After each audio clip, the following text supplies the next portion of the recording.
I'm really liking this PXG game so far. I mean, like, it's really delivering on how intense it can be, man. And honestly, I was scared about Kunagami having his place in this match, but I mean, he really decided to show out. And, like, honestly, that conversation with Ego he had earlier about abandoning his ego and just focusing on like helping his teammates get better. Like he's just a pawn in the grand scheme of things. He's just supposed to make everyone else better.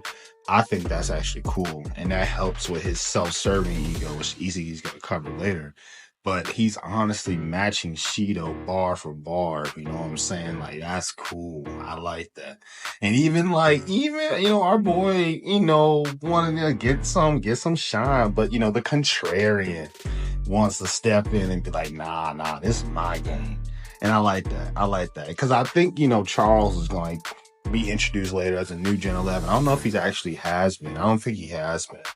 But he's like being like his aura, like right now for Hiori, he's like comparing him to like a final boss. And I think that is so cool. Even though like Charles is like 15 and so young, his presence is like still felt.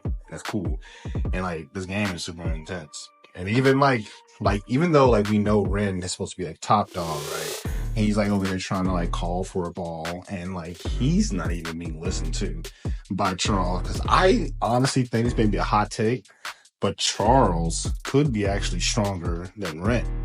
And like even Ren can't even like put a lid on this guy. Like he has complete control and flow of this game. And I like how Hiori is like making his goal to topple down Charles, because they kind of like both midfielders. They're both have like the same abilities, just Charles just execute them a lot better, and it's cool.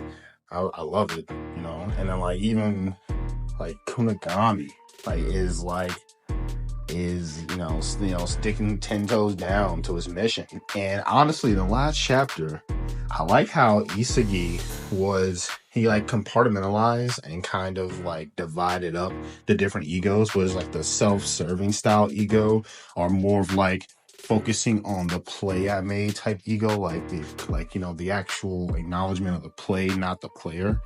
And how Isagi is the latter. But that is cool. And we're finding out that like Kunagami isn't just, like that emo lord just to be the emo lord, you know what I'm saying? Like he's like, this is his own ego. He's still the same Kunagami we know since the beginning.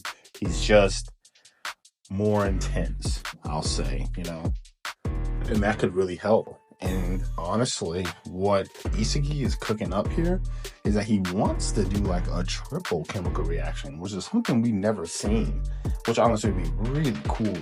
And like right now, like I'm seeing the sparks. Like when I was reading this chapter, like I just had to review on it, because like I was reading how intense Isagi was, and like how like he was just not accepting any different course of action for this match besides winning. And like his whole mindset now is so much different and more focused than his previous first selection, second selection, third selection, and the World Cup are. I mean, like right now in the Neo Egos League, like Isagi is like pretty much like getting to his peak in terms of mindset.